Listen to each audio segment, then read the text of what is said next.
So Samsung was finally supposed to fix one of the biggest problems with the Galaxy Z Fold 8, but now it looks like that upgrade is completely off the table. And what's worse is that the exact same feature that Samsung is skipping will now end up debuting first on Apple's iPhone Fold instead. Yeah, let that sink in for a second. We also finally have concrete details on the S Pen situation, the privacy display, the Fold 8 Wide, and honestly, some of the decisions Samsung is making here are gonna frustrate a lot of people. Let's get into it.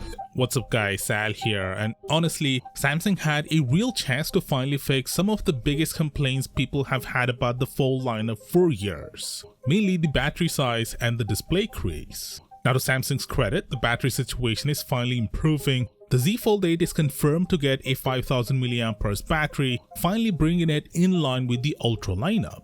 That alone is a welcome upgrade because people have been asking for this forever. But the bigger story was supposed to be the crease. Samsung was expected to finally bring that creaseless display technology they showcased earlier this year. They literally showed the panel publicly, so naturally everyone assumed the Z Fold 8 would finally be the phone where Samsung solved one of the biggest visual compromises of foldables. Well, apparently not. According to Universe, the crease on both the Z Fold 8 and the Fold 8 Wide hasn't improved much at all. It's reportedly very similar to what we already have on the Z Fold 7. And honestly, outside of the larger battery, this was probably the single biggest upgrade people were excited about, so hearing this is a huge letdown. What makes this even crazier is that Samsung is supplying that crease-free panel tech to Apple for the iPhone Fold, while Samsung's own foldables apparently aren't getting it.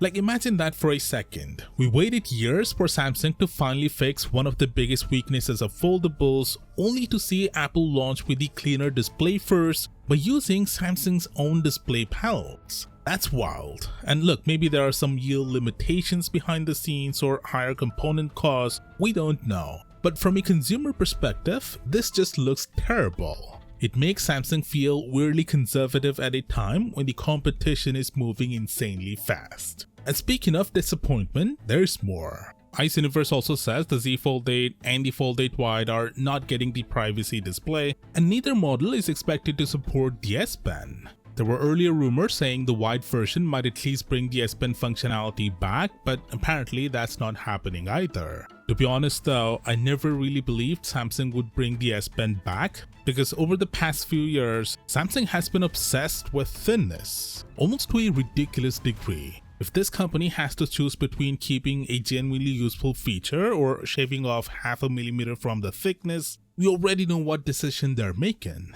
That's literally why the S Pen was removed in the first place. Samsung sacrificed it just to make the fold thinner by around 0.6 millimeters. Think about that, less than a millimeter. So yeah, I had basically zero expectations for the S Pen returning with the Z Fold 8, but it's still frustrating seeing Samsung prioritizing specs on paper over actual usability. So when you really boil everything down, what exactly are we getting with the Z Fold 8? A bigger battery, faster charging, a newer chip, an upgraded ultra-wide camera, and that's pretty much it.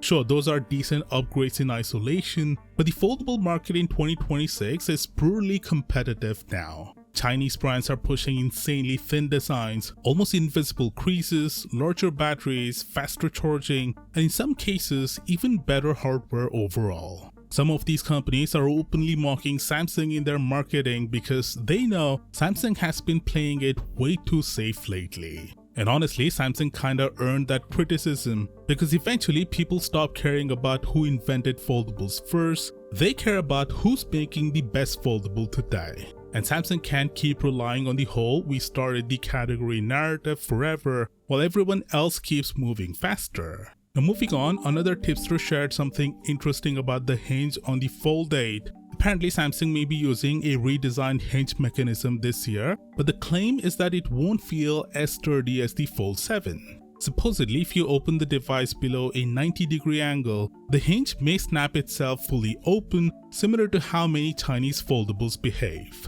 Honestly, I'm a bit skeptical about this rumor. We heard similar claims before the Z Fold 7 launched, and that never actually happened. Plus, flex mode is one of Samsung's biggest advantages in the foldable space. They constantly advertise it for video calls, content viewing, tripod style recording, multitasking. It's one of the defining features for the Fold lineup. So it would be genuinely strange if Samsung compromised that experience. But then again, this is also the same company willing to remove useful features just to shave off a fraction of a millimeter. So at this point, I wouldn't completely rule anything out either. Now, if you think the crease situation is disappointing, wait until you hear what other major feature the Z Fold 8 Wide is reportedly missing. Click here to watch that full video, and I'll see you there.